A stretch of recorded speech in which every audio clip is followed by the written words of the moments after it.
Hello guys, welcome to my new vlog. तर आज आहे गणेश जयंती आणि त्यानिमित्त मी आज मोदक करणार आहे. तर मोदकची रेसिपी दाखवते, तुम्हाला शॉर्टकटमध्ये दाखवते. तर मी इथं पाण्यामध्ये तूप टाकून उकड काढणं याची उकड तांदळाच्या पिठाची उकड काढण्यासाठी इथं पाण्यामध्ये तूप टाकले आणि थोडंसं मीठ पण टाकले आणि आता ते उकड काढण्यासाठी रेडी करणार आहे. तर यामध्ये मी हे तांदळाचं पीठ टाकते आणि ते मिक्स करून घेते.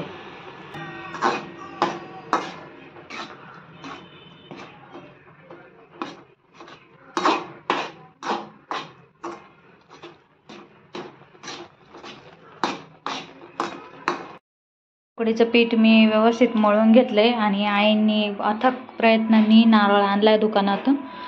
जवळच्या दुकानांमध्ये भेटला नाही तर अर्धा किलोमीटर लांब जाऊन आणलाय नारळ. आणि नवीन एक टास्क होतं की साचा सापडणं, तर तो सुद्धा सापडलाय.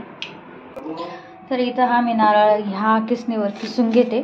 तसं मिक्सरमध्ये काढलं तर चालेल, पण मी थोडंसं नारळाचा मोठा जो पार्ट होता तो किसून घेतला आणि छोटे छोटे जे तुकडे राहिले ते मिक्सरला काढते. पण या वाटीनं मोजून घेऊ नारळ किती भरतोय आणि त्या प्रमाणात मग गुळ घ्यायला. 1.5 वाटी किस भरलाय नारळाचा. आता आपण पाऊण वाटी गुळ घेऊ. तर एवढा आपण गुळ घेतलाय. कढई ठेवली इथं आणि आपण तूप, नारळाचा किस, गुळ आणि वेलची पावडर इथं चमच्याभर तूप टाकलंय मी. आता याच्यामध्ये नारळाचा किस थोडा भाजून घ्यायचा.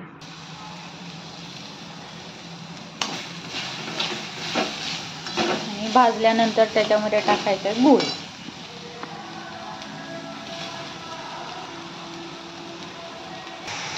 व्यवस्थित गूळ विरघळेपर्यंत घालून घ्यायचं.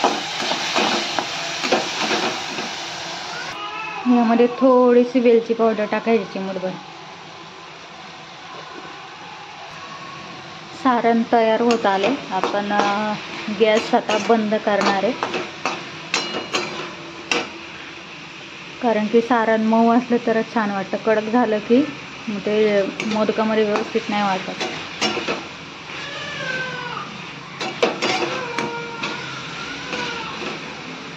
गॅस केला आपण बंद. आता आपण मोदक करून घेऊ.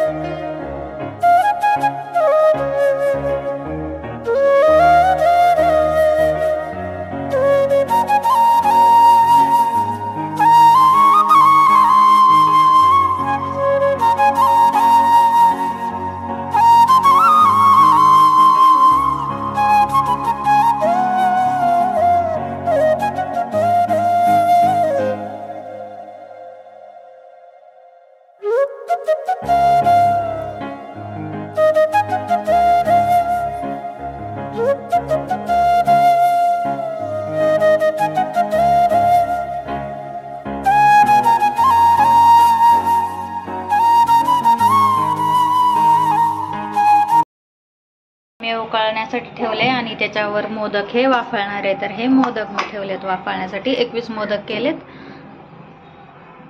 आणि त्याच्यावर आता मी झाकण ठेवते.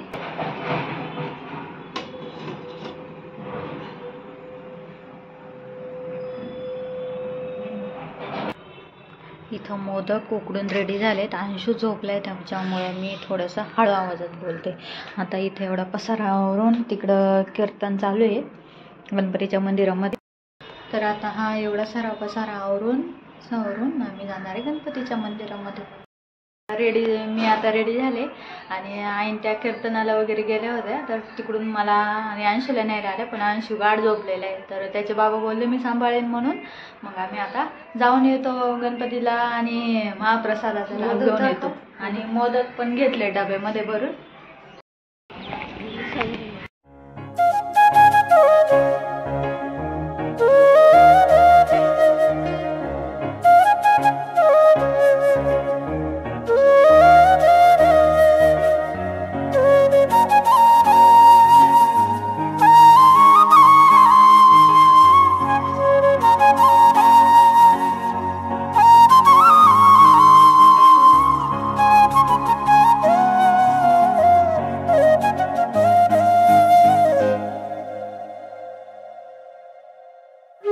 आहे.